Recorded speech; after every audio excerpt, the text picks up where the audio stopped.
कराय सुरू. हां दादा नमस्कार. नमस्कार. काल माझी प्रकृती इतकी खराब झाली होती. अरे येते की आता जोरात. हो वाढवा ना थोडा आवाज थोडा. Hello hello hello. ठीक आहे नाही येत. हॅलो नाही म्हणतात. हॅलो नाही म्हणतायत तिकडून ते हात वर करतायत. काय करताय? पाठीमागचा आवाज कमी करा. हा आवाज व्यवस्थित येईल. थोडंसं शांततेने बसा. थोडासा आवाज वाढवा प्लीज पटकन. Hello hello hello hello mic थोडासा जवळ घ्या sir. Hello yes. Hello. Okay. ठीक आहे का आता बस. हां तर काल खूप प्रकृती अचानक बिघडली होती. पुण्यात खूप साथ चालू आहे आमच्या. खोकला वगैरे असं जनरल पण. आणि काय करावं काय कळत नव्हतं. पण तुमची मुलाखत घ्यायची आहे म्हणून सगळं पार करून आज इथे आलो. आणि मी एकटाच नाही, माझी ओळख काय सेलिब्रिटी वगैरे म्हणून करून दिली, पण खरं सांगायचं तुमचा फॅन म्हणून इथं आलेलो आहे. आणि आणि खरीच गोष्ट आहे. म्हणजे राजकारणी लोक वेगळं बोलतात सगळ्यांसमोर पब्लिकमध्ये, पण आपल्याला काय तसं बोलता येत नाही, होय की नाही. तर त्यामुळे आणि एका राजकारणी माणसाचा इंटरव्ह्यू घ्यायचा म्हणल्यानंतरही थोडंसं मला नकोसच वाटलं होतं खरं सांगायचं दादा. म्हणजे कारण तुम्ही लोक आम्ही कुठलेही प्रश्न विचारू देत तुम्ही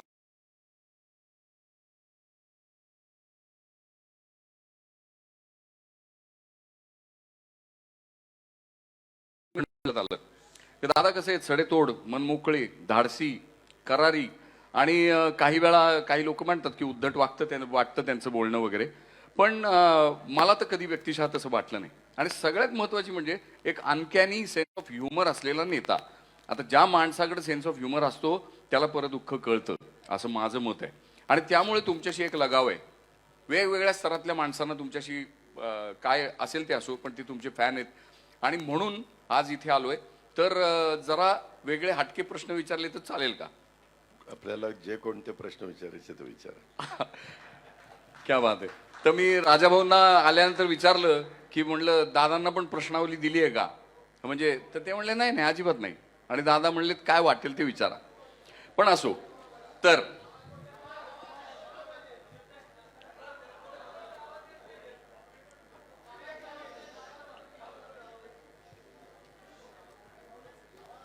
चालू येतोय का आवाज? आवाज येतोय आता? जरा प्लीज शांत बसायचं.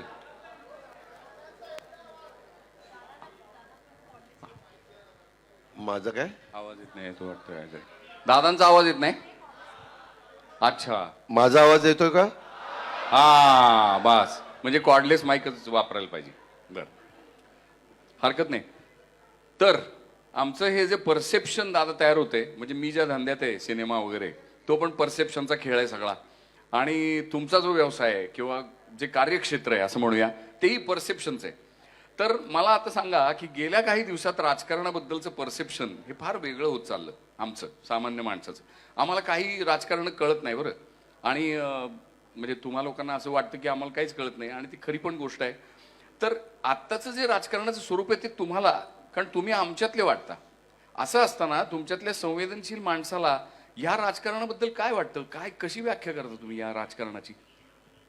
काय झालं, अलीकडच्या काळामध्ये काही राज्यांच्या मध्ये एका पक्षाचं सरकार येण्याचे दिवस संपलेले आहेत. आता तुम्ही बघितलं असेल कालच बिहारमध्ये काय घडलं ते. पूर्वीचा काळ तसा नव्हता. अलीकडच्या काळामध्ये वेगवेगळे राजकीय पक्ष वेगवेगळ्या पद्धतीने आपली आपली भूमिका मांडण्याचा प्रयत्न करत असतात. परंतु त्याचबरोबर जर एखाद्याला बहुमत नसेल तर बहुमत मिळवण्याच्या करता काही इतर सहकाऱ्यांना पण बरोबर घेऊन त्यांना सरकार स्थापन करावं लागतं. आता 2019ला देखील सरकार स्थापन करत असताना काँग्रेस आणि राष्ट्रवादी ही एकत्र महाविकास आघाडी म्हणून लढली.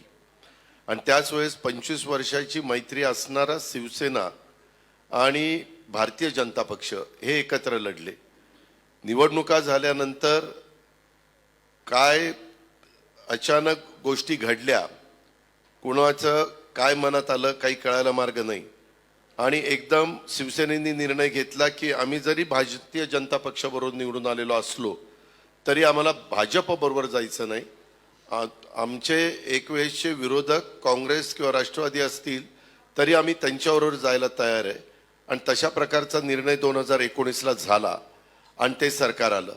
वास्तविक सरसेनापती हिंदू हृदय सम्राट बाळासाहेब ठाकरेंनी जी शिवसेना काढलेली होती ती कोणत्या उद्देशाने काढली ते आजही त्यांचे वेगवेगळ्या प्रकारचे तुम्ही जर क्लिप बघितल्या किंवा भाषणं ऐकली तरी ते त्याच्यामध्ये स्पष्ट त्यांची भूमिका असायची आणि त्या पद्धतीनं त्यांनी जोपर्यंत ते हयात होते तीच भूमिका घेऊन ते पुढे गेले. परंतु त्याच्यानंतरच्या काळात उद्धवजींच्याकडं शिवसेनेची सूत्र आली, अर्थात ती बाळासाहेबांनीच दिली. ती आल्यानंतर त्यांनी कशा प्रकारे निर्णय घेतले, त्याच्या मागचं काय कारण आहे, कशामुळे ते दुखावले गेलेले होते आणि त्याच्यामुळे 25 वर्षाची मैत्री सोडून त्यांना सरकार स्थापन करण्याच्या करता निवडणुकीच्या निमित्तानं जनतेने कौल दिलेला होता.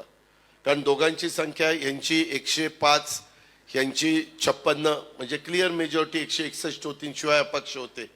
परंतु त्यांनी ती भूमिका घेतली आणि वरिष्ठ पातळीवर तिन्ही पक्षाच्या वरिष्ठांनी ठरवलं आणि कुणाच्या ध्यानीमनी नसताना, पत्रकार मित्रांच्या ध्यानीमनी नव्हतं, ज्यांचा राजकारणाच्या संदर्भातला गाढा अभ्यास आहे त्यांनाही वाटलं नाही, परंतु अचानक घडलं आणि ते सरकार अस्तित्वात आलं आणि त्याच्यातून विचारधारा वेगळी, भूमिका वेगळी. मग काय करायचं तर कॉमन मिनिमम प्रोग्राम केला गेला आणि कॉमन मिनिमम प्रोग्राम करून त्याच्यातलं ज्या विषयावर मतभेद आहेत ते विषय बाजूला ठेवायचे, जे विषय मतभेद विरहित आहेत परंतु राज्याच्या भल्या करतायत, राज्याचं कल्याण करणारे आहेत, राज्याला पुढे नेणारे आहेत ते विषय घ्यायचे. परंतु दुर्दैवाने त्या मधल्या काळामध्ये 1.5-2 वर्ष संपूर्ण जगात, राज्यात, आपल्या देशात करोना आला आणि त्या करोनाच्या काळात बराच काळ आमचा त्या करोनामधनं लोकांना बाहेर काढण्याच्या करता, त्याच्याकरता जे काही पायाभूत सुविधा देणं वगैरे अशा पद्धतीनं गेला. आणि नंतर पण हे सरकार चाललेलं असताना 2.5 वर्ष झाल्यानंतर आत्ताचे राज्याचे मुख्यमंत्री सन्माननीय एकनाथराव शिंदेंनी वेगळी भूमिका घेतली. त्याच्यात पण त्यांचं पक्षांतर्गत काय ठरलं मला माहिती नाही, परंतु भूमिका घेतली. ते राज्याचे प्रमुख झाले, देवेंद्रजी उपमुख्यमंत्री झाले, सरकार त्याचं काम करायला लागलं, आम्हाला विरोधी पक्षामध्ये बसायला लागलं. मी आपल्याला एक सांगतो की नुसतं विरोधी पक्षामध्ये बसलं तर तुम्ही विकासाची कामं करू शकत नाही. तुम्ही विरोध करू शकता, सत्ताधारी पक्षाच्या ज्या काही चुका होतील त्या जनतेला दाखवू शकता, तुम्ही सातत्याने जागृत राहायचं काम करावं लागतं. जर एखादी गोष्ट घडली तर त्याच्यामध्ये विरोधी पक्ष नेता म्हणून किंवा विरोधी पक्ष म्हणून तुम्हाला तुमची भूमिका तिथं स्पष्टपणे मांडावी लागते. अशा प्रकारच्या गोष्टी त्या ठिकाणी कराव्या लागतात. परंतु आता आम्ही महाराष्ट्रामध्ये ज्यावेळेस फिरत असतो, पूर्वीचा काळ फार वेगळा काळ होता. आताच्या काळामध्ये त्या गावच्या सरपंच असतील, उपसरपंच असतील किंवा गावातले कुणी कार्यकर्ते असू द्यात, कुठल्याही राजकीय पक्षाचे असू द्यात, त्यांना आपली विकासाची कामं झाली पाहिजेत, माझ्या गावातले प्रश्न सुटले पाहिजेत, माझ्या नगरपालिकेच्या वॉर्डाचे किंवा कॉर्पोरेशनच्या वॉर्डाचे प्रभागाचे प्रश्न सुटले पाहिजेत. अशा प्रकारे कटाक्षाने त्यांचा कल असतो, प्रयत्न असतो आणि मग त्याच्यातून 5 वर्षांनी पुन्हा निवडणूक आल्यानंतर ती महिला राखीव तरी वॉर्ड होतो किंवा पुरुष असतो किंवा ओबीसी होतो, SC ST होतो, अशा वेगवेगळ्या प्रकारच्या गोष्टी त्याच्यामध्ये घडतात. आणि ते सगळ्या गोष्टी ह्या अलीकडच्या ह्या 5 वर्षाच्या काळात, म्हणजे आता ह्या सगळ्या गोष्टीला जवळपास 4.25 वर्ष झाली. ह्या 4.25 वर्षाच्या काळात महाराष्ट्रातल्या जनतेने ह्या सगळ्या गोष्टी कशा कशा झालेल्या त्या पाहिलेल्या आहेत. त्याच्यावर प्रत्येकजण विचार करत असताना वेगळ्या पद्धतीने विचार करतो.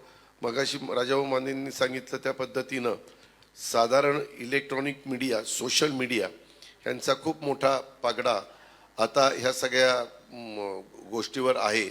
मागं देखील 2014ला जेव्हा देशाचे पंतप्रधान नरेंद्र मोदी साहेब झाले त्यावेळेस सोशल मीडियाचा वापर किती वेगळ्या पद्धतीनं करता येऊ शकतो आणि जनाधार कसा बदलू शकतो हे उभ्या भारताने बघितलं. त्याच्या आधी परदेशामध्ये ते चालायचं, आपल्या इथं तितक्या पद्धतीनं कधी घडलेलं नव्हतं, परंतु आपल्यामध्ये 2014ला घडलं आणि त्या प्रकारे बदल झाला. 2019ला पण तीच परिस्थिती आपल्याला देशात पाहायला मिळाली. आता उद्याची 2024ची परिस्थिती आपल्या सगळ्यांच्या समोर आलेली आहे. हो, पण हे तुम्ही म्हणताय खरं की आपल्या नगरपालिकेचा, महानगरपालिकेचा विकास करायचा वगैरे, आम्ही काय पाहतो की प्रत्येक जणाची धाव सत्तेकडे आहे. सगळ्या गटातली लोक सगळीकडचे. आणि राजकारण म्हणजे काय, मग एक साधा मुलगा जो ज्याला राजकारणाचं स्वप्न पडतं तो पहिलं होर्डिंग लावतो आणि मग त्या होर्डिंगमधनं आमच्यासारखी माणसं जेव्हा गावात प्रवेश करतात तेव्हा आम्हाला कळतं की इथले गुंड कोण आहेत, बरोबर. आणि मग त्यांच्यापासून मग तिथूनच सुरू होतं की त्यांना नमस्कार करत पुढे जाबवा. आता एका बाजूनी राजकारणाचं इतकं स्वार्थकारण त्याच्यात आलं, दुसरीकडनं गुन्हेगारीकरण आलं, भली धेंड अशी, आणि ती सरळ सत्तेमध्ये जातात आणि तुमच्यासारखी जी आमच्या विश्वासाची माणसं वरती बसलेली आहेत ती ते होऊ देतात. तर हे कसं काय? मी माझ्या स्वतःच्या राजकीय जीवनाला सुरुवात केली. राजकारण हा माझा पिंड नव्हता. मी असंच तिथं काम करत करत बारामतीमध्ये सुरुवात केली लोकांचे प्रश्न सोडवायला आणि त्याच्यातून मला संधी मिळत गेली. जनतेने मला पाठिंबा दिला. मी काँग्रेस पक्षामधनं मला खासदारकीची पहिल्यांदा संधी दिली. राजीव गांधी त्यावेळेस हयात होते, परंतु दुर्दैवाने आमचा प्रचार चालू असतानाच राजूजींच्याबद्दलची जी घटना घडली आणि राजूजी आपल्यातनं चेन्नईच्या परिसरात श्रीपेरुंबद्दलच्या बाबतीमध्ये घडली आणि ते आपल्याला सोडून निघून गेले. त्याच्यानंतर 1 महिना प्रचार लांबलेला होता. तो पहिला काळ होता. त्यावेळेसची परिस्थिती आणि आताची परिस्थिती याच्यामध्ये जमीन आसमानाचा फरक आहे. दर 25 वर्षांनी नवी पिढी पुढे येत असते. ती पिढी कुठल्या वातावरणात वाढलेली आहे त्याच्यावर ती सज्ञान झाल्यानंतर, नागरिक झाल्यानंतर, वोटर झाल्यानंतर ती त्या पद्धतीनं विचार करते.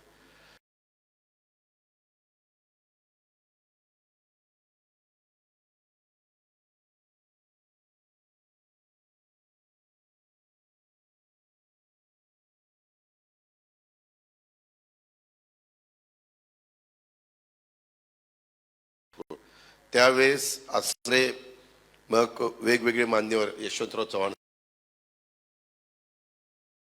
मान्यवर वसंतराव नाईक असतील, यांनी त्या काळात महाराष्ट्रामध्ये सुसंस्कृत राजकारण कसं केलं पाहिजे हे चव्हाण साहेबांनी आपल्याला त्या काळात शिकवलं.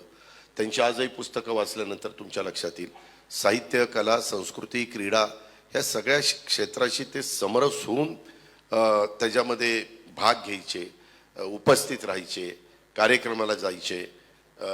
काही कार्यक्रम स्टेजवर चालू असलेला तरी महत्त्वाचं पद असलं तरी ते पब्लिकमध्ये बसून ऐकायचे, प्रतिसाद द्यायचे.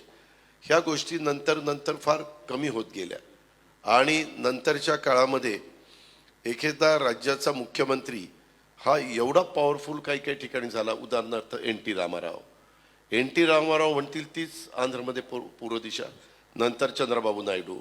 इकडं तुम्ही आला तर चेन्नईला करुणानिधी किंवा जयललिता तर लागोपाठ एकट्याच्या ताकदीवर त्यांच्यावर चित्रपट पण निघालाय. तो बघितल्यानंतर कळतं की कसं त्यांच्यावर किती वेगवेगळ्या प्रकारचे प्रसंग आले, परंतु त्या सगळ्या प्रसंगाला झुगारून त्यांनी एक स्वतःचं व्यक्तिमत्व डेव्हलप केलं आणि अम्मा म्हणून ते त्या भागामध्ये प्रसिद्ध झाल्या आणि पूर्ण देश, पूर्ण राज्य हे त्यांच्या बरोबर राहिलेलं आपण सगळ्यांनी बघितलं. म्हणजे अशा प्रकारच्या गोष्टी अनेक राज्यांमध्ये घडल्या. मुलायमसिंग यादवच्या बाबतीमध्ये काही काळ घडलं, ममता बॅनर्जींच्या बाबतीमध्ये घडलं. ममता बॅनर्जी तर मध्ये एकट्या पडलेल्या होत्या, एकट्या व्हीलचेअरवर बसून प्रचार केला. डावे उजवे हात सगळे निघून गेलेले होते, परंतु वेस्ट बेंगॉलच्या लोकांनी त्यांना सपोर्ट केला. किंवा एकदम अचानक आलेलं व्यक्तिमत्व म्हणजे केजरीवाल. कुणाला वाटलं नव्हतं, राजकारणाशी तसं काही संबंध नव्हता, ब्युरोक्रेसीमध्ये काम करणारं व्यक्तिमत्व, परंतु तिथं जे आंदोलन झालं, समाजसेवक अण्णासाहेब हजारेंनी त्याच्यात भाग घेतलेला होता आणि तिथनं ते नेतृत्व पुढं आलं आणि 2 टर्मला पूर्णपणे दिल्लीची संपूर्ण सरकार काबीज केलं. तीच गोष्ट मान पण तसे बघितले तर खासदार होते. त्यांना म्हणजे अतिशय लोकप्रिय, म्हणजे मिमिक्री करणारे अशा पद्धतीनं त्यांचं व्यक्तिमत्व, त्याच्यावर कसं बोललं पाहिजे, काय बोललं पाहिजे ते त्याच्यात निष्णातच होते. पण तो अचानक ते पंजाबचे वन साईड, अर्थात त्याच्यामध्ये केजरीवालांचाही वाटा आहे, पण मुख्यमंत्री झालेले आपण पाहिले. ह्या गोष्टी नंतरच्या काळामध्ये बऱ्याचशा ठिकाणी घडायला. इवन तेलुगू देशमचे असणारे आता पराभूत झालेले मुख्यमंत्री, परंतु ते किती वन साईड त्यांना पाठिंबा दिला. बरं, त्यांनी तिथं वीज फुकट दिली, पाणी फुकट दिलं, खूप योजना, मला वाटतं शेतकऱ्यांना 10,000 रुपये वर्षाला का काहीतरी अशी एक त्यांची योजना होती, ती त्यांनी दिली. वेगवेगळ्या घटकाला चांगल्या पद्धतीनं कार्यक्रम दिला, पैसे म्हणजे योजना दिला, तरी देखील संपूर्ण देशात त्यांचे पेपरमध्ये आपण ॲडव्हर्टाइजमेंट बघायचो. तेलुगू तिकडं तेलंगणा, जाहिरात मात्र महाराष्ट्रात आपल्याला 1 पेज सिंगल जाहिरात फ्रंट पेजला ऐकायला मिळायचे. मी म्हणायचो "बाबा, इथं काय", पण त्यांचं काय मनात असेल आणि नंतर लोकांनी त्यांना नाकारलं. म्हणजे आपली लोकशाही एवढी जिवंत आहे, कधी कुणाच्या पाठीशी उभं राहून कुणाला त्या पदावर बसवेल आणि कधी कुणाला घरचा रस्ता दाखवेल, हे अनेक उदाहरणं. म्हणजे तुम्ही इमर्जन्सीचा काळ आठवा, इमर्जन्सीच्या नंतरच्या निवडणुका, त्याच्यानंतर आलेलं जनता पक्षाचं सरकार, त्याच्यानंतर ते 2.5 वर्षात कसं पराभूत झालं, बाजूला गेलं, पुन्हा कशा इंदिराजी आल्या, नंतर अटल बिहारी वाजपेयींचं एक प्रगल्भ अशा प्रकारचं नेतृत्व आपल्या देशाला मिळालं, त्यांनी तो काळ कसा चालवला. त्याच्यानंतर मग मनमोहन सिंगजी आले, अर्थात त्यांना आणण्यामध्ये सोनियाजींचा मोठा वाटा होता, कारण म्हणजे हे मास लीडर नव्हते. कोण? डॉक्टर मनमोहन सिंगजी. ते RBIचे गव्हर्नर होते, ते PV नरसिंहरावांच्या मंत्रिमंडळामध्ये फायनान्स मिनिस्टर होते, परंतु अर्थव्यवस्थेवर जबरदस्त पकड होती आणि खुल्या आर्थिक धोरणाचा स्वीकार करून खऱ्या अर्थाने जगामध्ये मंदीची लाट आल्यानंतर भारत देश जो वाचला, त्याला एकमेव कारण म्हणजे डॉक्टर मनमोहन सिंग यांची खुली अर्थव्यवस्था. कारण तेव्हा मला त्यांच्याबरोबर 6 महिने खासदार म्हणून काम करण्याची संधी मिळालेली होती. आणि मग त्याच्यानंतर अलीकडच्या काळामध्ये 2014 साली एकदम अचानक झंझावाताने आलेलं मोदी साहेबांचं नेतृत्व, तेच मग रिपीट झालं 2019ला. आज देखील तुम्ही, माझं मत आहे, तुमची मतं वेगळी असू शकतात, ऐकणाऱ्यांची मतं वेगळी असू शकतात, परंतु आज जर देश पातळीवर बघितलं तर तिसऱ्यांदा मोदी साहेबांना पंतप्रधान करायचं असा म्हणणारा वर्ग आज देशात मोठ्या प्रमाणावर आहे, राज्यात मोठ्या प्रमाणावर आहे. जे काही निर्णय ते घेतात, त्यांचं विजन, पूर्वीच्या ज्या काही घटना घडलेल्या होत्या त्याच्या संदर्भामध्ये त्यांनी त्याबद्दल, किंवा राम मंदिराचा प्रश्न असेल, असे अनेक गोष्टी, मोठे हायवे मोठे करण्याचा प्रश्न असेल, किंवा वंदे भारत रेल्वे सुरू करण्याचे प्रश्न असतील, विमानतळ डेव्हलप करण्याचे प्रश्न असतील. ज्यावेळेस परदेशामध्ये जातात त्यावेळेस परदेशामध्ये जो रिस्पॉन्स दिला जातो, एक भारताचं एक वेगळ्या प्रकारचं स्थान परदेशामध्ये आज निर्माण झालेलं आहे, ते असेल. अशा अनेक बाबी त्याच्यामध्ये आहेत. आणि त्यांच्याबद्दल काहींनी ठरवलेलं होतं की सगळ्यांनी एकत्र यायचं, एकाच एक उमेदवार द्यायचा, परंतु अजून आचारसंहिता चालू झालेली नाही आहे, निवडणुका जाहीर झालेल्या नाहीत. आणि आत्ताच ममतानी सांगितलं मी माझी स्वतंत्र लढणार. काल नितीश कुमारांनी लालू प्रसादांना सोडलं, ते पुन्हा इकडे आले. त्याच्यामध्ये मान म्हणालेत मी मला स्वतंत्र लढावं लागेल. त्याच्यामध्ये अखिलेशनी काहीतरी सांगितलं मी एवढ्याच जागा देऊ शकतो, घ्यायच्या असतील तर घ्या, नाही तर माझा मी लढणार. अशा हे सगळ्या गोष्टी त्याच्यातनं पुढे येत आहेत. शेवटी एवढ्या मोठ्या देशाचं नेतृत्व करत असताना मजबूत नेता असणं ते नितांत गरजेचं आहे. कारण अनेक रंगाची, जातीची, धर्माची लोक आपल्या जम्मू काश्मीरपासून कन्याकुमारीपर्यंत राहत आहेत. पण प्रत्येकाच्या, काही मैलावर गेल्यानंतर भाषेची हेल बदलतो, अशा सगळ्या गोष्टी आहेत. परंतु त्याच्यातून शेवटी आपण सगळे भारतीय म्हणून राहिलो आणि आजपर्यंत राहिलेलो आहोतच, पुढेही आपण राहणार कुणी काही म्हटलं तरी. त्याच्यामध्ये डॉक्टर बाबासाहेब आंबेडकरांनी जे संविधान दिलेलं आहे त्या संविधानाने आपल्याला एकत्र करून ठेवलेलं आहे. आणि ते एवढं जबरदस्त संविधान आहे, किंवा त्यांनी दिलेली घटना, कायदे इतके चांगले आहेत की ते कुणावर असे अन्यायकारक नाही आहे. समाजातला दुर्लक्षित, वंचित घटकाला देखील इतरांच्या बरोबर आणण्याच्या करता त्या संविधानाचा, त्या कायद्याचा, त्या नियमाचा उपयोग होत असतो. आणि सगळ्यांनी लोकशाहीमध्ये सगळ्यांना मताचा अधिकार दिला आहे, सगळ्या काही गोष्टी केल्यात.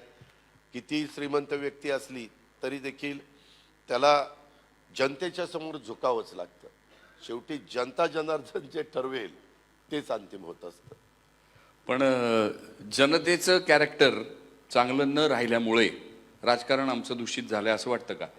कारण आम्ही पण सगळेजण संधी साधू झालेलो आहोत की आम्हाला जिथं संधी मिळाली, म्हणजे आता आमच्या क्षेत्रातलं म्हटलं की एखादं कुठंतरी चमकायला मिळालं, कुठं चित्र, सिरियल म्हणा, सिनेमा म्हणा, की लगेच आम्ही सुपाऱ्या घेत फिरतो.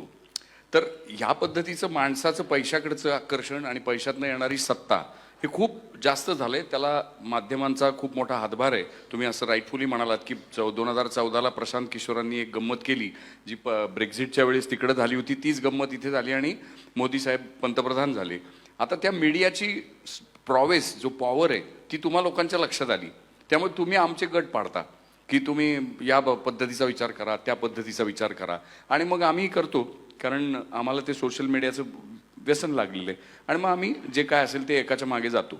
पण मुद्दा असा आता होतोय की आम्ही ज्याच्या मागे गेलो तो नेमका कुठे आहे हे त्याचं त्यालाच आठवण झालंय. म्हणजे आता नाही का, आता तुम्ही म्हणाल की नाही, आता नितीश कुमार त्यांनी म्हणजे त्यांचं हे काढलं तर इकडं तिकडं तळ्यात मळ्यात चालूच आहे. बरं, आता आयडिओलॉजी नावाचा जो विषय आहे तो विषय काय उरलाच नाही. मग त्यापेक्षा म्हणजे मला एक असं वाटलं की बाबा सगळे पक्ष नष्ट करून टाकायची नावं आणि सगळ्यांनी इंडिपेंडंट उमेदवारांनी निवडून यायचं आपापल्या जीवावर, मग तिथे एकदम घोटाळ्याने बसायचं आणि ठरवायचं की आपण गिरीशजी, हे बोलणं फार सोपं आहे. हे नाही, आता बोलणे- दादा ऐका, तसं ऐका, होतंय ऐका. की. त्याच्यामध्ये झालं तर एक गोष्ट अशी आहे की आताच्या काळामध्ये जे नितीश कुमारांच्या बाबतीत घडलं त्याच्यामागे काहीतरी कारण असेल. आम्ही थोडंसं त्याच्या खोरात जायचा प्रयत्न केला. मला असं कळलं की लालू प्रसाद यादवांच्या पक्षाने ह्यांच्यातली काही आमदार फोडण्याचा प्रयत्न केला आणि त्याची कुणकुण राज्याचा प्रमुख म्हणून त्यांना त्या ठिकाणी लागली. ती लागल्यानंतर की बाबा आता मी मनाचा मोठेपणा दाखवला, हे सत्तेमध्ये नसताना ह्यांना पद दिलं, उपमुख्यमंत्रीपद दिले, मंत्रीपदं दिली, आम्ही एकत्र काम करायचं ठरवलं, पुढं एकत्र राहायचं ठरवलं. असं असताना ज्या प्रकारे तिथं काही गडबडी सुरू झाल्या त्याच्यातून तिथलं सगळं चित्र बदललं आणि पुन्हा नितीश कुमारांना ती भूमिका घ्यावी लागली जी आज तुम्ही बोलून दाखवताय. परंतु सर्वसामान्य माणसांना तिथं आतमध्ये काय घडतंय हे प्रत्येक गोष्ट माहिती नसते. पेपरला येताना बातम्या, हेडलाईन किंवा टी व्ही चॅनलला चालणाऱ्या बातम्या त्याच्यावर अवलंबून असतं. बरं, तुम्ही एक बघा, टी व्ही चॅनल वेगवेगळी, सोशल मीडिया नाही म्हणत, टी व्ही चॅनल्स, त्याच्यामध्ये टी व्ही चॅनलच्या, माझं कदाचित ते म्हणणं चुकीचं असेल असंही मी मान्य करीन, पण टी व्ही चॅनलच्या असणाऱ्या जो काही तो चॅनल असेल त्याच्या संपादकांना किती अधिकार आहे आणि मालक लोकांचं ह्यांना किती ऐकावं लागतं, हाही खूप विचार करणारा प्रश्न आहे. त्याच्यामध्ये खूप उघडपणे कोणी बोलणार नाही, कारण प्रत्येकाला आपलं आपलं काम चालू ठेवायचंय, आपल्यावर कुठलं गंडांतर येऊन द्यायचं नाहीये, ही वस्तुस्थिती आहे. आणि त्यामुळं ते दबक्या आवाजात काय करायचं असेल ते करत असतात. कधी कधी एखादं वृत्तपत्र एखाद्या बातम्या कशा प्रकारे देतं आणि नंतर काही गोष्टी घडल्यानंतर बातम्या कशा बदलून यायला लागतात, हे राजकीय लोकांच्या बाबतीमध्ये घडतं गिरीशजी, असं अजिबात नाही. कुठल्याही बाबतीत घ्या तुम्ही, इंडस्ट्रीवाले घ्या, इंडस्ट्रीवाले पण सरकार बदललं तरी आत्ता राज्यकर्त्यांच्या जवळ असणारे उद्योगपती हे बरेचसे सरकारच्या सत्ताधाऱ्यांच्या बरोबर ते मिळतं जुळतं घेतात. का घेतात? त्यांना त्यांची इंडस्ट्री चालवायची, त्यांना त्यांच्या काही परवानग्या असतील त्या घ्यायच्या. ह्याच्यात फक्त आजपर्यंत जास्त कुणी नागरिक किंवा कुणी बोलू शकत नाही ती म्हणजे टाटा कंपनी. टाटा कंपनीनी पहिल्यापासून त्यांची एक जी प्रतिमा आहे ती प्रतिमा त्यांनी सांभाळलेली. त्याच्यामध्ये काय एकदम ते असे आले आणि 10-15 वर्षात एकदम टॉपला गेले असं त्यांच्या बाबतीत घडलं नाही. काहींच्या बाबतीत घडलं, त्यांचे कष्ट असू शकतात, त्यांचं म्हणजे डोकं असू शकतं, काही बाबतीमध्ये ह्या जे काही शेअर्सचे वर खाली होतात त्या संदर्भातला त्यांचा अभ्यास असू शकतो. अशा वेगवेगळ्या बाबी त्याच्यामध्ये आहे. परंतु कुठल्याही क्षेत्राच्या संदर्भामध्ये आता मी पण अनेकदा 1991 साली मी राजकारणामध्ये आलो खासदार म्हणून. मी 87ला सुरुवात केली एक कार्यकर्ता म्हणून. परंतु मी आज बघत असतो त्याच्यातनं अनेक कार्यकर्ते पण साधारण जनाधार कुठं आहे, पुढारी लोक जे असतात किंवा साधारण काय आपल्याला पाहायला मिळतंय, मग कुठं आपण राहिल्यानंतर आपले प्रश्न सुटतील, कुठं राहिल्यानंतर आपल्याला पद देखील मिळू शकेल वगैरे वगैरे असा विचार करतात. आणि मनुष्य स्वभाव आहे, तो काळ म्हणजे आता तुम्ही शिवाजी महाराजांचा काळ आठवला तर तो वेगळाच होता. त्यावेळेस असले कायदे बियदे नव्हते, एकदम कडेलोटच होता. त्याच्यानंतरचा काळ बदलत बदलत गेला. ब्रिटिशांचा काळ वेगळा आला. ब्रिटिशांच्या काळात काही लोक ब्रिटिशांना सरेंडर झाले, काही लोक सरेंडर न होता शेवटपर्यंत लढत राहिले. देशाचा इतिहास बघितल्यानंतर काही राजघराणी त्यांनी ब्रिटिशांची मिळतं जुळतं घेतलं, त्याच्यावर त्यांचे किल्ले, त्यांचे महाल ते सगळे अबाधित राहिले. परंतु छत्रपती शिवाजी महाराजांचं किंवा छत्रपती संभाजी महाराजांचं तसं झालं नाही. ते लढत राहिले. कधी तह करत असताना ते थोडंसं 2 पावलं पुढं मागे सरले असतील, परंतु त्यांनी शेवटपर्यंत आक्रमकपणा त्या ठिकाणी सोडला नाही. तीच गोष्ट नंतरच्या काळामध्ये बाजीराव पेशव्यांच्या बाबतीमध्ये जर आपण बघितलं तर त्यांनी देखील तेच केलं. परंतु नंतरच्या काळामध्ये अनेक प्रकारचे बदल होत गेले आणि आताही देश पातळीवर देखील आता USA मध्ये जे राष्ट्राध्यक्ष आहेत, खूप जण म्हणतात आता तिथं ते येतील अशी परिस्थिती नाही, आता तिथं ट्रम्प येतील. म्हणजे मागं ज्या ट्रम्पला त्यांनी नाकारलं कोणी अमेरिकेनी नागरिकांनी, त्यांनाच पुन्हा येण्याची खूप चान्सेस जास्त आहेत. अर्थात शेवटी मतदार राजा आहे, तो निर्णय त्या ठिकाणी घेईल. तसं आपल्याही देशामध्ये ही सगळी परिस्थिती बघत असताना देश एकसंघ ठेवण्याच्या दृष्टिकोनातनं अनेक जाती धर्माचे लोक, सेक्युलर विचारधारा ही देखील आपल्या देशामध्ये महत्त्वाची आहे. आम्ही आज ही भूमिका स्वीकारलेली असली तरी आम्ही सर्वधर्म समभाव ही भूमिका मी कुठं सोडली नाही. आज देखील नितीश कुमारांना विचारलं तर नितीश कुमार सरळ सांगतात माझं सेक्युलर विचारधाराच आहे. तीच गोष्ट ममता बॅनर्जीच्या बाबतीमध्ये. अनेकांनी राजकीय जीवनामध्ये काम करत असताना अनेकांशी मिळतं जुळतं त्या त्यावेळेची राजकीय परिस्थिती लक्षामध्ये घेऊन निर्णय घेतलेले आहेत किंवा लिडरशिपकडे बघून निर्णय घेतलेले आहेत.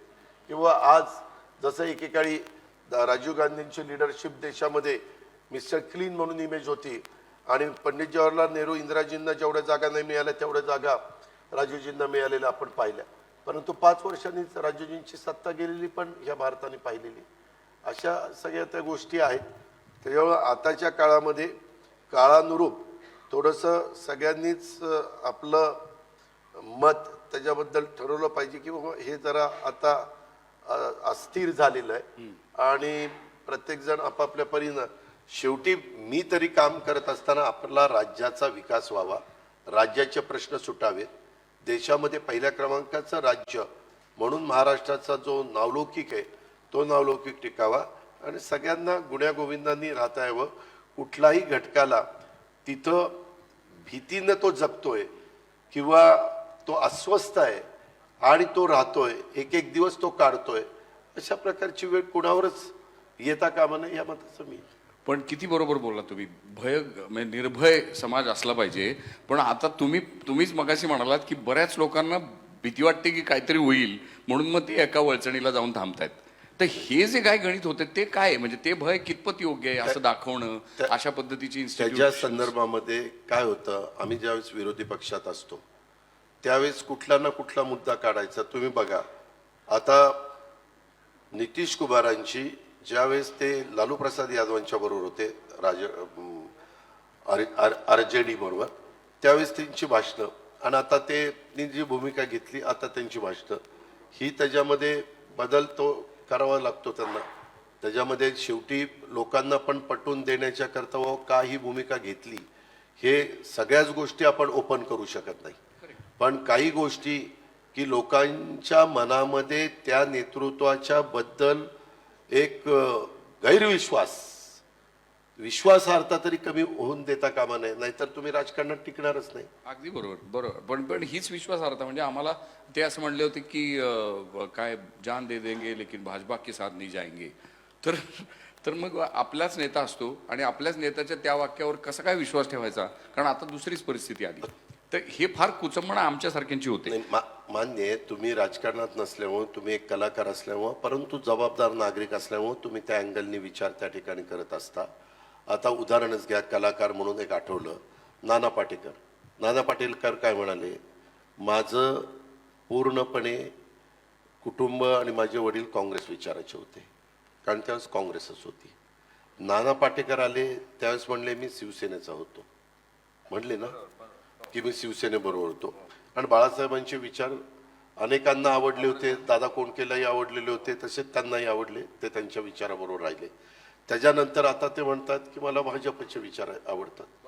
आता तीच व्यक्ती, तोच कलाकार, परंतु त्या काळामध्ये त्यांच्याही मनामध्ये मतपरिवर्तन झालं. त्यालाही काही कारण असू शकतात ना. ते जर आपण नानांशी बोललो तर तुम्ही पण नानांशी गप्पा मारू शकता, नाना दिलखुलासपणे सांगणार, नाना काय हातचा बच्चा ठेवणार नाही, ही वस्तुस्थिती.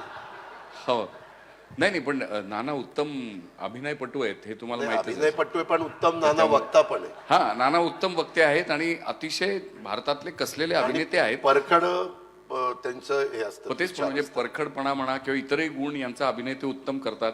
तर त्यामुळे पण मला वेगळंच म्हणायचंय दादा की तुम्ही आता बऱ्याच विषयांना स्पर्श केला आणि फार महत्वाचं बोललात तुम्ही की आम्ही आमच्याकडेच बघतो एका परीनं की ह्या नानांच्या उदाहरणातून तुम्ही सांगितलं की आम्ही पण वेगवेगळी वळचण पकडतो आहोत नागरिक म्हणून, मतदार म्हणून. आम्ही वेगवेगळ्या वेळेस पूर्वी जे एक आयडिओलॉजी नावाचा विषय होता, एक काहीतरी विचारधारा, आणि त्याच्या ती धरून तुम्ही सगळेजण जायचात म्हणजे राजकारणी लोक. आणि मग त्याच्यात जर समजा नाही सत्ता आली, लोकांना जाऊन सांगायचं की बाबा आमची विचारधारा कशी चांगली, आम्ही कसं चांगलं काम करू.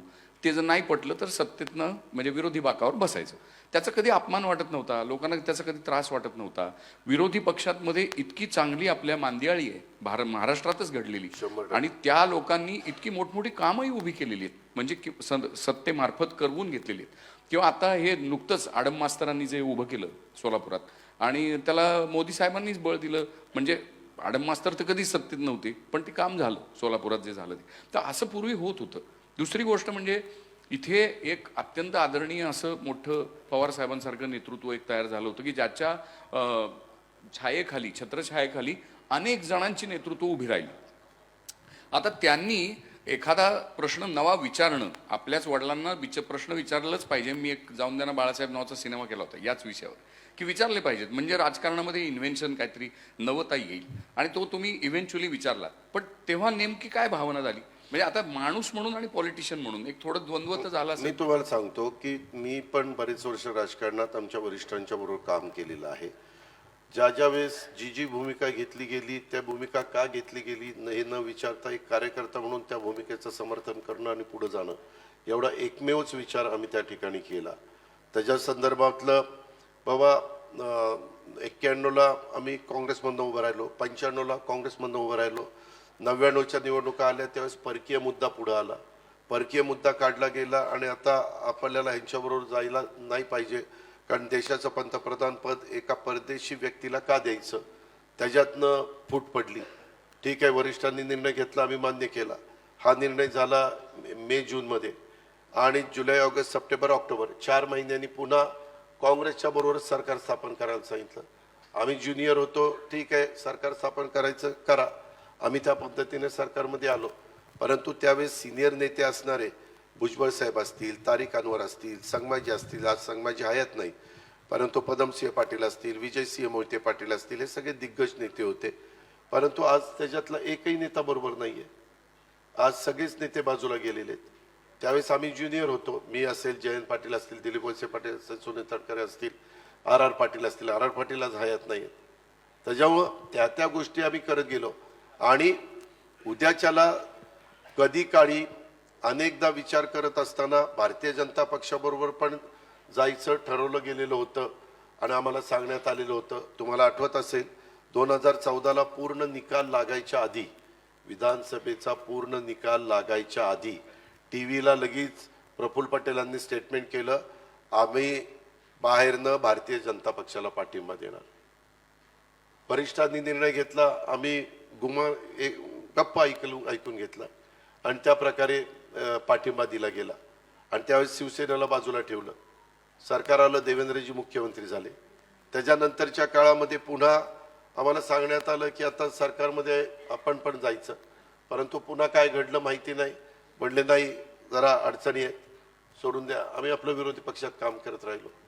ह्या ज्या गोष्टी आता आम्ही पण 1991 ते 2024-23 32 वर्ष आम्हाला पण झाली ना. शेवटी उद्याच्याला विचार करत असताना पुढच्या कार्यकर्त्यांचं काय, पुढच्या पिढीचं काय, उद्याच्याला काय भवितव्य आहे, कामं करत असताना आज देशामध्ये कोण नेतृत्व म्हणून आपल्याला दिसतंय, एक मजबूत नेता, जागतिक दर्जाचा नेता म्हणून कोण दिसतंय, कुणाला विजन आहे. आज आपला भारत देश तुम्ही पहिल्यापासून बघा, कुणीतरी एक मजबूत नेता असेल तर देश पुढे चाललेला आहे. पंडित जवाहरलाल नेहरूजींच्या काळात तेच घडलं. महात्मा गांधींनी अहिंसेचा मार्ग सांगितला त्यावेळेस खूप दिवस गांधी नेहरूंची विचारधारा ह्याचा एक पगडा संपूर्ण त्या काळातल्या लोकांच्यावर होता. ती पिढी आता बऱ्याच अंशी आपल्याला दिसत नाही. नंतरच्या काळात इंदिराजींचा पगडा होता. त्याच्यानंतरच्या काळामध्ये इंदिराजी जरा इमर्जन्सीच्या बाबतीत त्यावेळेस जनतेला वाटत होतं की हे चुकीचं झालेलं आहे, हे जरा हुकुमशाही पद्धतीचं झालेलं आहे, लोकांनी नाकारलं. त्याच्यानंतर पुन्हा काही बदल झाले, पुन्हा इंदिराजी आल्या, परंतु नंतर त्यांच्या कशा पद्धतीनं सुरक्षितेनं त्यांना म्हणजे त्यांच्यावर गोळ्या घातल्या हे आपण सगळ्यांनी बघितल्या. तो जबरदस्त धक्का आपल्याला होता. त्याच्यानंतरच्या काळात राजीवजी आले, राजीवजींचा काळ आपण सगळ्यांनी बघितला. याचा अर्थ ह्या देशामध्ये एक कोणतरी मजबूत नेता असल्याशिवाय देशाचा कारभार नीट चालत नाही असं माझं स्पष्ट मत झालं आहे. माझं मागे जनता पक्षाच्या काळात त्यावेळेस अनेकांनी वेगळी भूमिका घेतली आणि वेगळी भूमिका घेऊन एक वेगळा बदल केला. जनता पक्ष म्हणून नवीन पक्ष उदयाला, नांगरधारी शेतकरी म्हणून त्या ठिकाणी आला. त्या काळामध्ये अनेकांनी विशेषतः बिहार, उत्तर प्रदेशमध्ये फार मजबूत भूमिका घेतली गेलेली होती आणि बाकीच्यांनी सगळ्यांनी साथ दिली. परंतु ते सरकार तर 2-2.5 वर्ष पण टिकलं नाही. अतिशय हुशार माणसं त्याच्यात होती, हुशार, परंतु ती हुशार माणसांची सगळी डोकी एकत्र आल्यावर सगळंच बट्ट्याबोळ झाला की नाही. म्हणजे ती खिचडीच झाली. खिचडी चालत नाही आपल्या लोकांना. पण आता तुम्ही जे असं म्हणताय की काय स्थल काल परत्वे परिस्थितीनुसार वेगवेगळ्या गोष्टी कराव्या लागतात, पुढची पिढी, मोठं नेतृत्व, त्या वेळेसच्या परिस्थितीचा विचार करावा लागतो. पण म्हणून हे राजकीय वातावरण सगळं एवढं गढूळ का व्हायला पाहिजे? म्हणजे जबाबदारीनी, सभ्यपणाने मत भिन्नता का नाही बोलली जात? ते पण आपल्याला हे का गिरीशजी टाळी एका हाताने वाजत नाही, दोन्ही हात लागतात. काही जण रोज सकाळी 9-10 वाजले हो की भोंगा वाजतो, चालूच करतात, वाजतोच. हो. आणि ते बोलताना कधी एखादं चांगलं घडलं तरी त्याला सपोर्ट करायचं असं कधी नसतं. चांगलं झालं तरी त्याच्यातलं वाईट काय झालंय तेच काय कुणाच्या मनात नसणार तिथं आणायचं आणि त्याच्यावर त्याचं डोकं गर गर गर गर गर केलं पाहिजे. हे असले जे प्रकार आहेत ना. नाही, आणि त्याच्यामध्ये मीडियावाल्यांचा पण भरपूर हात आहे. म्हणजे ती मंडळी त्यांना खूप TRP मिळवून देतात असं माझं वैयक्तिक मत आहे. पण नाही, ते मीडियावाले काय म्हणतात ठेव का, आम्ही ज्यांचं दाखवल्यानंतर आमचा TRP वाढतो त्यांचंच दाखवणार. पण TRP वाढवण्याच्या नादात ते वाईट भाषा वापरतात असंही माझं मत आहे की जास्त वाईट बोललं, काहीतरी एकदम टोकाचं काहीतरी बोललं की लोक अरे काय बोलले हे बघा म्हणून लोक सगळे बघत. बरोबर आहे. त्याच्यामुळं तुम्ही बघा, मी अलीकडं कधी फार कुठे काही वेडेवाकडे शब्द कधीच वापरत कधीच. मी 12-15 वर्षापूर्वी एकदाच वापरला, जी माझी पूर्ण. ऍक्च्युली ते ना तुम्ही अतिशय मनापासून बोलला होता, हे लक्षात येत होतं. आमच्या गावाकडे काय बोलतात ते सांगायला लागलं तर काय होईल. पण तिथं मी आपलं सुसंस्कृत नेते यशवंतराव चव्हाण साहेबांच्या हो, तुम्ही जाऊन आत्मक्लेश केला सकाळी 7 ते संध्याकाळी 7. आणि तेव्हा ठरवलं की बाबा आपण आता हे राजकीय क्षेत्र निवडलेलं आहे. आपण जरी आपल्याला ग्रामीण भागातले काही शब्द माहिती आहेत, म्हणी माहिती आहेत, काही गोष्टी माहिती आहेत, तरी ग्रामीण भाग आता 50%च राहिलेला आहे. आता शहरी भाग 50% झालेला आहे. ह्या शहरामध्ये अनेक बाहेरच्या राज्यातली पण लोक आलेली आहेत. सुशिक्षित सगळे पिढी, विशेषतः इंग्रजी माध्यमातून शिकलेली किंवा वेगळ्या प्रकारचा विचार करणारी अशी मोठ्या प्रमाणावर आहे. आणि त्यांना हे शब्द एवढे खटकतात त्यापेक्षा त्या शब्दाला आपल्या तोंडातनं बाहेरच पडून द्यायचं. बरोबर. पण हा दिलदारपणा तुम्ही दाखवलात, चूक मान्य केली, तिथे जाऊन आत्मक्लेश केला. मी आतापर्यंत जेव्हा चुकलो त्यावेळेस सांगितलेलं ही माझी चूक झाली. कारण माझं स्वतःचं स्पष्ट मत आहे. मी आजही सगळ्यांना सांगतो तुमच्या मुलाखत घेत असताना, जो माणूस काम करतो तोच चुकतो. करेक्ट. जो माणूस कामच करत नाही, तर त्याला- नुसत्यात चुकायचा प्रश्न आहे. कामच करत नाही कसा चुकेल? खरी गोष्ट जो आहे. निर्णय घेईल हो तोच निर्णय घेताना 100 निर्णय घेतल्यानंतर कदाचित 5-10 निर्णय चुकतील, पण हा जो 90-95 बरोबर येतील. चूक कबूल करण्याचा हा जो गुण आहे तो व्यक्ती म्हणून दादा घरात वापरतात का, कुटुंबात? नाही मी कुठेही वापरतो. अच्छा. हो का, शेवटी आपल्याकडे एक म्हण आहे, जित्याची खोड मेल्याशिवाय जात. बरोबर. त्याच्यावर ज्या आपल्याला सवयी आहेत त्या किती आपण आवडला, आपण मनाला सांगितलं ए बाबा आता बरोबर असं करायचं असं करायचं असं करायचं ते तिथं जाईपर्यंत राहतं. नंतर एकदा आपण मूड मध्ये आल्यावर काय बोलणार? खरी गोष्ट आहे. तुम्ही कलाकार म्हणून पण तसंच करताय. होय तसंच करतो. पण तुम्ही मूड मध्ये असणं दादा नेहमीच लोभच असतं, असं का नाही? पण बहुतेक मला असं वाटतं तुमचा हा जो आत्मक्लेशाचा जो प्रयोग होता तो त्याला फारसं लोकप्रियता नाही मिळाली, कारण सारखंच तिथं बसावं लागेल बहुतेक, म्हणून लोक तिथं कोणी गेली मी नाही. तुम्हाला सांगू का, मी कधी माझी गोष्ट कुणाला करण्याच्या करता किंवा दाखवण्याच्या करता करत नाही, नाही. पण ती चांगली गोष्ट ऐका ना, आज मी महाराष्ट्रामध्ये फिरत असतो, सकाळी 6ला त्या ठिकाणी सुरुवात करत असतो. आता इथं माझे सहकारी बसलेत, आमदार काही सहकारी. मला लवकर सकाळी जायचं होतं, मी 6ला बाहेर पडलो, माझ्या कामाला सुरुवात केली. गंगावीसला मी वाटतं 7-7:30ला पोहोचलो. म्हणजे पहिलं काम करून दुसरं काम. त्याच्यात पण कुणीतरी सांगितलं आता ह्या तालमीत गेला, आता आमच्या तालमीत ये. अरे आम्ही कुठल्याही तालमीत यायला तयार आहे ना, आम्ही तयारच आहे, आम्ही लंगोट घालूनच तयार आहे, ये. क्या बात आहे. त्याच्यामुळे मला एवढं सांगायचं, आपलं काम करायचं. काही जण तुम्ही पहा, बरोबर आपला फोटो कसा येईल, तिथं आपली वेगळ्या प्रकारची म्हणजे इमेज कशी वाढेल, हो. अशा पद्धतीनं काम करणारा खूप वर्ग आहे. खूप वर्ग आहे खरं. आता त्याला वाटतं की तसं केल्याशिवाय आपण पॉप्युलर होणार नाही. होय. पण आम्ही ज्या वातावरणात लहानाचे मोठे झालो त्यावेळेस मीडिया, सोशल, इलेक्ट्रॉनिक हा प्रकार नव्हता. मोबाईल फोन हा प्रकार नव्हता. करेक्ट. हे सगळं नंतर आलेलं आहे. आता त्या नंतरच्या गोष्टीचा मदत घेऊन, फायदा घेऊन काही लोक आपल्या परीनं काम करतात. परंतु तुम्ही पूर्णपणे त्यांच्या 24 तासातलं काम काढा, किती तास त्यांनी काम केलं, किती. आता परवा 26 जानेवारी होती, माझ्याबद्दल तर एक मस्त चाललंय इलेक्ट्रॉनिक मीडियात. मी जरा कार्यक्रम काही रद्द केले माझ्या काही पुढच्या ह्याच्यावर, अजित पवार नॉट रिचेबल.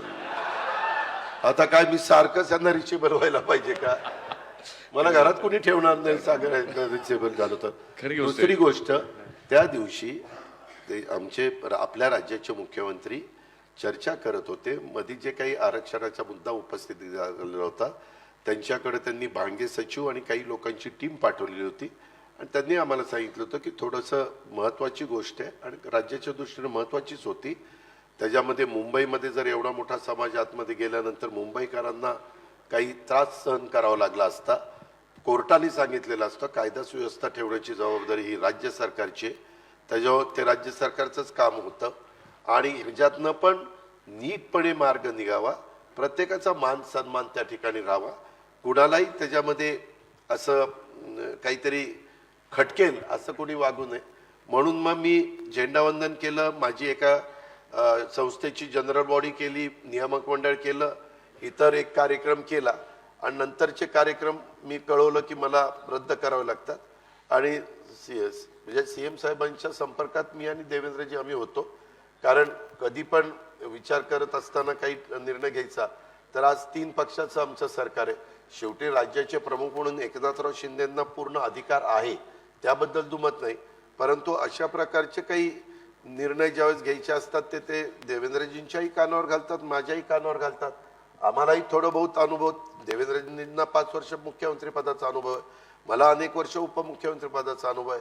त्याच्यामुळं पुढची काही गोष्टी करत असताना त्याच्यातनं महाराष्ट्रातलं वातावरण खराब होऊ नये, काही तेढ कुणाच्या मनामध्ये निर्माण होऊ नये, काही त्याच्यामध्ये वेगळ्या विकृती त्याच्यातनं पुढे येऊन काहीतरी असं आंदोलन भरकटलं जाऊ नये, ही आमची भावना होती, बाकी काही नव्हती. पण एकूण आता आपण महाराष्ट्रभरात सगळीकडे पाहिलं तर माणूस एकमेकाला जोडला जायच्या ऐवजी परत परत वेगवेगळ्या गटातटामध्ये विभागलेला जाताना दिसतो. म्हणजे मग तो जातीच्या नावाखाली, धर्माच्या नावाखाली हे विभागणं काय आहे? लोकांना का एकमेकापासून? कारण आपण नावं घेतो ज्या धुरीणांची, सगळे आपले जे पूर्वसुरी आणि ज्यांचे आपले डोक्यावर हात आहेत, म्हणजे डॉक्टर आंबेडकरांपासून ते ज्योतिबा फुले आणि गिरीशजी, शाहू मी महाराज तुमच्या यांचे. मताशी 100% सहमत आहे. काय झालं आमच्या लहानपणी, त्याच्यामध्ये शाळेमध्ये जाताना कोण कुठल्या जातीचा धर्माचा काही माहिती नसायचं. सगळे बाकड्यावर बसायचे, सगळ्यांचे कपडे सारखे असायचे, सगळे पुस्तकं वह्या घेऊन यायचे. त्याच्यानंतरच्या काळामध्ये काय व्हायला लागलं, मागासवर्गीय मुलांचं हॉस्टेल, मागासवर्गीय मुलींचं हॉस्टेल, आदिवासी मुलांचं हॉस्टेल, आदिवासी मुलींचं हॉस्टेल, ओबीसींचं हॉस्टेल, अल्पसंख्याकांचं हॉस्टेल, हे नाही ह्या घटकांच्या करताच हॉस्टेल निर्माण व्हायला लागली. भटक्यांच्या मुलांच्या मुलींच्या करता हॉस्टेल. माझं मत आहे की ठीक आहे, जो वर्ग त्यांना मदत केली पाहिजे, परंतु त्या हॉस्टेलमध्ये इतर देखील वर्गाची मुलं ठेवा ना, संख्येने कमी ठेवा, पण त्याच समाजाची मुलं ती त्या हॉस्टेलमध्ये राहून मग ते त्यांचाच विचार त्या ठिकाणी करतात. उद्याच्याला गिरीशजी कुलकर्णी असतील, अजित पवार असतील, राजा माने असतील, आणखीन कोण असतील, हे वेगवेगळ्या आडनावाची, वेगवेगळ्या जाती धर्माची मुलं ही एकत्र राहिली तर त्याच्यामध्ये देवाणघेवाण होते, त्याच्यामध्ये एकमेकाच्या बद्दलचं जी काही कधी कधी जी भावना वाढीला लागती, आपल्यावर अन्याय होतो, आपल्याकडे दुर्लक्ष केलं जातं, आपण संघटित झालं पाहिजे, आपण नाही संघटित झालो तर मग आपल्याला कुणी वाली राहणार नाही, हे जे काही सारखं त्याच्या डोक्यावर बिंबवण्याचं काम चालतं, हे गोष्टी कमी झाल्या पाहिजे.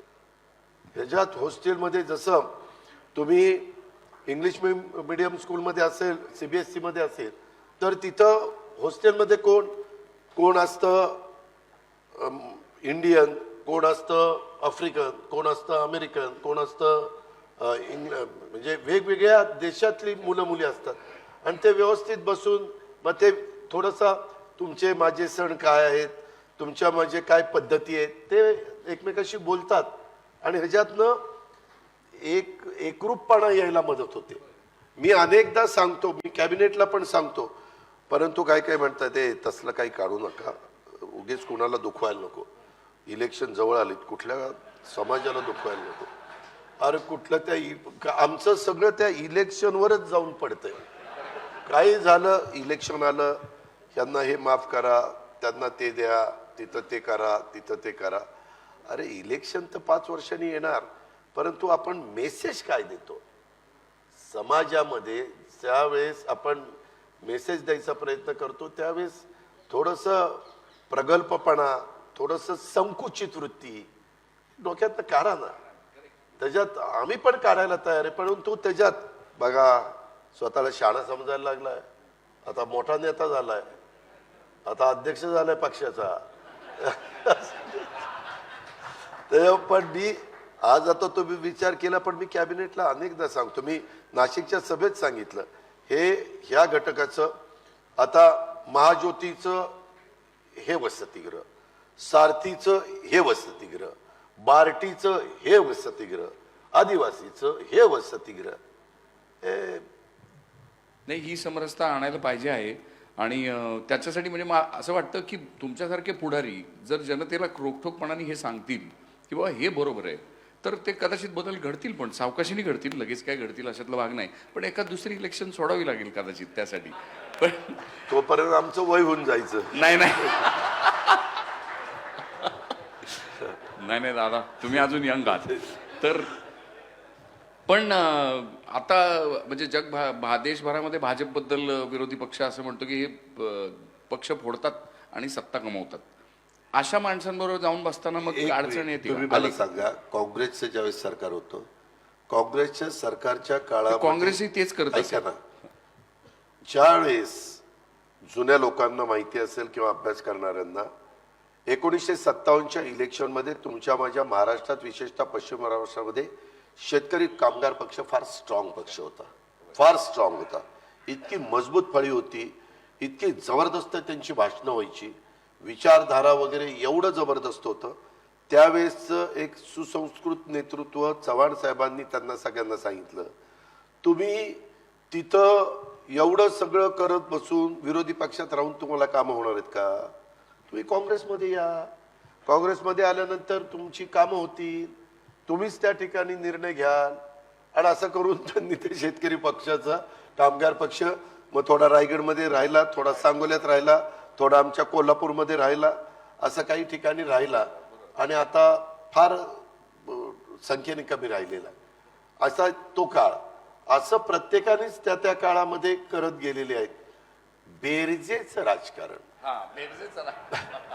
तर बेरजेचं राजकारण चव्हाण साहेब करायचे. आताच्या काळामध्ये काय झालंय, शेवटी आज आम्ही राज्यामध्ये 144 आमदार निवडून आणू शकत नाही. आम्हाला राज्यात कारभार पण करायचा आहे. आज देशामध्ये नेतृत्वाकडे नजर टाकली तर माझं पुन्हा स्पष्ट मत आहे की नरेंद्र मोदींच्या शिवाय दुसरा पर्याय आज देशात दिसत नाही.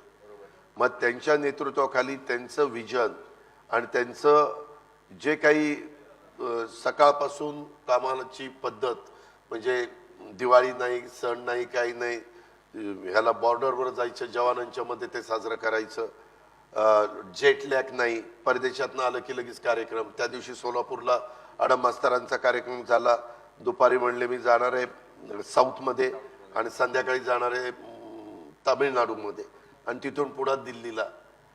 मी सगळं ते सराजम दिसतो, विमानं अमुक तमुक, सिक्युरिटी, हे ते वगैरे वगैरे, पण जे मेहनत आणि जे कष्ट आणि डोक्याला जे सतत एवढ्या मोठ्या देशाचा कारभार सांभाळणं, आजूबाजूच्याही राष्ट्रांच्या मध्ये कुठं काही कुरापती झाल्यानंतर तिथं ताबडतोब निर्णय घेणं आणि ते निर्णय लेचे पैसे न घेणं, जे काही असेल ते ठोस निर्णय घेणं, ह्याच्यामध्ये शेवटी प्रत्येकाच्याच मनाला एक त्रास होतच असतो, टेन्शन असतं, प्रेशर असतं. पण त्यांनी ते हे केलेलं आहे, स्वीकारलेलं आहे आणि ते काम करतायत. हे बाकीचे भांडत बसतात एकमेकाशी. पण हे ज्या तपास संस्था आहेत त्यांचा वापर करणं म्हणजे बऱ्याच लोकांचं काही निघतच नाही. म्हणजे चालू राहतं तपास, ही झाली आणि त्यांचं काही निघत नाही. मग हे कसं काय? त्या संदर्भामध्ये आमच्या पण तपास यंत्रणांनी तपास केलेला आहे. ठीक आहे, तपास यंत्रणेचा तपास करणं हे त्या ठिकाणी काम आहे. आता मागे काय होतं, एकच गोष्ट सारखी सारखी सारखी सांगितल्यानंतर लोकांना त्याच अँगलने ते विचार करतात. आमचं मधल्या काळात महाआघाडीचं सरकार होतं, त्यावेळेस गिरीश महाजनांना अडचणीत आणण्याचा प्रयत्न झाला नाही का? त्याच्या संदर्भामध्ये तपास यंत्रणेकडनं देवेंद्र फडणवीसांना अडचणीत आणण्याचा प्रश्न झाला नाही का? कितीतरी लोकांची मी तुम्हाला नावं दाखवतो. हो ना, मी दोन्ही बाजूनी म्हणतोय, हे कशाला असं का केलं जातं? ते त्याच्या संदर्भामध्ये जर माहिती काही मिळाली आणि तर तपास केला तर गोष्ट त्या ठिकाणी वेगळी. खरं तर ह्या सगळ्या संस्थांना स्वायत्तता आहे, त्यांनी स्वायत्ततेचा वापर करून त्या गोष्टी केल्या पाहिजेत असं माझं स्पष्ट मत आहे. पण त्याच्यात ज्यावेळेस कुणाच्या बाबतीत घडतं त्यावेळेस बोललं जातं की तपास यंत्रणा येतील. आता त्याचा बोबाटा जास्त होतो. इन्कम टॅक्सला जर वाटलं की यांनी इन्कम मोठा केलाय परंतु टॅक्स दिला नाही तर ती यंत्रणा तपास करणारच. माझ्याकडे आता फायनान्स आहे, माझ्याकडे GST आहे, म्हणजे SGST माझं म्हणजे राज्याचं स्टेटचं आणि CGST केंद्राचं. तर आम्हाला पण त्या CGSTला SGSTला हे रेट टाकायचा अधिकार आहे. त्याच्यामध्ये कुणी चुकीचं सापडलं तर जेलमध्ये टाकायचा अधिकार आहे. पण मी त्या कमिशनरला सांगतो, तुझं जे असेल तुझी टीम नियमाप्रमाणे करा. कुणालाही त्याच्यात मुद्दामून बळजबरीनं कुणीतरी सांगते म्हणून त्रास देता कामा नये. तुमच्या सोर्सेसमधनं माहिती आली, कुठं GST कुणीतरी चुकवलेलं असेल, अशा प्रकारची कागदपत्र तुम्हाला मिळाली तर जरूर तुम्ही जा, तुमचं काम करा, अशा पद्धतीने मी सांगतो. मग आता माझ्या काळामध्ये GSTचा रेट पडल्या तर अजित पवारांनी मुद्दाम रेट टाकल्या असं पण म्हणण्यात अर्थ नाही. आम्ही पण उद्याच्याला झालंच तसं. बघा आता अजित पवार आता GSTचा रेट टाकण्याला लागला. असं म्हणतो. असं होते बर. पण तुम्ही आता सत्तेत आहात आणि एकूण तुम्ही म्हणताय की महाराष्ट्राची नक्की काय कल्पना करता तुम्ही, म्हणजे येत्या दिवसामध्ये महाराष्ट्राचा विकास काय पद्धतीने झाला पाहिजे, नेमकं आपल्याला काय हवंय? माझं स्वतःचं स्पष्ट मत आहे की राज्यात आणि देशामध्ये लोकसंख्या मर्यादित राहिली पाहिजे. त्याबद्दल सगळ्यांनी अतिशय स्पष्ट भूमिका घेतली पाहिजे. वेगवेगळ्या जाती धर्माच्या लोकांनाही सांगितलं पाहिजे कुठल्याही धर्मामध्ये किती पण तुम्ही लोकसंख्या वाढवा असं सांगितलेलं नाही, किती मुलं तुम्ही जन्माला घाला असं काही सांगितलेलं नाही. तिथं पहिलं सगळ्यांनी लक्ष दिलं पाहिजे. आणि त्याच्यानंतरच्या काळामध्ये वेगवेगळ्या आत्ता तरुण मुलगा तयार झाल्यानंतर त्याचं क्वालिफिकेशन पूर्ण तो ग्रॅज्युएट झाल्यानंतर त्याच्यानंतर तो त्याच्या पायावर उभं राहायला पाहिजे अशा प्रकारचं शिक्षण तिथं देण्याची गरज आहे. पूर्वी होतं 11वी म्हणजे ब्रिटिशांच्या काळापासून 11वी PDFY SYTY 75ला ते थांबलं, म्हणजे 47 ते 75 पर्यंत होतं. 75 ते आत्तापर्यंत 10वी 11वी 12वी FY SYTY असं आलं. त्याच्यात बदल केले पाहिजेत.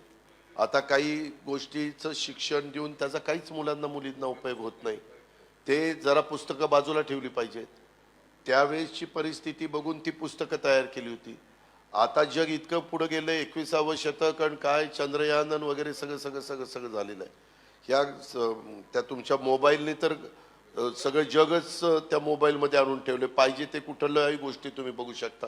अशा वेळेस त्याला अनुसरून शिक्षण त्या मुलांना मुलींना त्या बाबतीमध्ये दिलं पाहिजे असं माझं स्पष्ट मत आहे. मी सतत हे सांगतोय. मी आज फायनान्स मिनिस्टर म्हणून एज्युकेशन मिनिस्टर दीपक केसरकर जे पूर्वी इथं पालकमंत्री होते त्यांनाही मी ते सांगितलं. ह्या क्षेत्रातले आमचे कमिशनर सूरज मांढरे असतील, ह्या क्षेत्रातले आमचे सचिव असतील, बाकीचे अभ्यासक असतील, त्यांनाही सांगतो की हे केल्याशिवाय गत्यंतर नसेल. काळानुरूप आपल्याला काही गोष्टीच्या बदल हा करावाच लागेल. काही ज्या आपल्या वर्षानुवर्ष चालत आलेल्या ज्या परंपरा आहेत त्या टिकवल्या पाहिजेत. त्याचा मानसन्मान ठेवला पाहिजे. वडीलधाऱ्यांचा आदर केला पाहिजे. त्याही बद्दल दुमत असायचं काही कारण नाही. पण त्यांनी पण त्या पद्धतीनेच वागलं पाहिजे. नाहीतरी आपला आदर करतोय म्हणून इच्छाचा ह्याला कसं पाहिजे तसं असंही करून चालत नाही. त्याच्यामध्ये म्हणजे प्रत्येकाने आपापल्या परीनं किंवा ठीक आहे आता आपलाही बराच काळ झाला, आता ह्यांना आपण त्या ठिकाणी संधी देऊया, पुढच्या पिढीला तयार करूया, त्याच्या पुढच्या तयार असं ते झालं पाहिजे. पण ते खरंच राजकारणामध्ये निवृत्तीचं वय असलं पाहिजे का? नाही नाही, निवृत्तीचं वय कारण बाकी सगळ्या क्षेत्रात आहे हो. म्हणजे इव्हन आम्हाला सुद्धा गिरीशजी, आता आपली इतकी चांगली मुलाखत चाललेली का त्याच्यात मिठाचा खडा टाकायचा प्रयत्न नाही करताय? नाही नाही तसं नव्हे, जनरल असं म्हटलं. पण मला आठवतंय दादा, म्हणजे तुम्हाला कदाचित ते माहिती नसेल, पण माहिती नसेल नाही तुम्हाला आठवत नसेल, पण माझे एक ज्येष्ठ मित्र आहेत जे कोयनेमध्ये चीफ इंजिनियर होते आणि मोडक आणि दादांनी त्यांच्या म्हणजे त्या दादा आणि ती सगळी अधिकारी टीम यांनी इतकं भन्नाट महाराष्ट्राला म्हणजे कायम आयुष्यभर आपण कृतज्ञ राहावं असं काम केलेलं आहे. आणि ते काम मी जाऊन तिथं पाहिलं. त्याच्यावर आम्हाला सिनेमा करायचा होता. आणि आम्हाला मोडक सर म्हटले की दादा परवानगी देतील तुम्हाला शूट बीट करायला तिथे. पण ते राहून गेलं. ते येत्या दिवसात करू आम्ही. पण विषय असा होता की लेक टॅपिंग केलं होतं आपण. आणि ते लेक टॅपिंग माहिती आहे ना, कोयनेचा मोठा जलसागर आहे आणि त्याच्यात खालून भोग पाडले आणि मग ते पाणी घेऊन आपण जलविद्युत तयार करतो. तर ते अलीकडे पाडलं गेलं होतं. म्हणजे जमिनीतनं भोग पाडलं. जमिनीतनं खालून. हा, जमिनीतनं पाडलं होतं.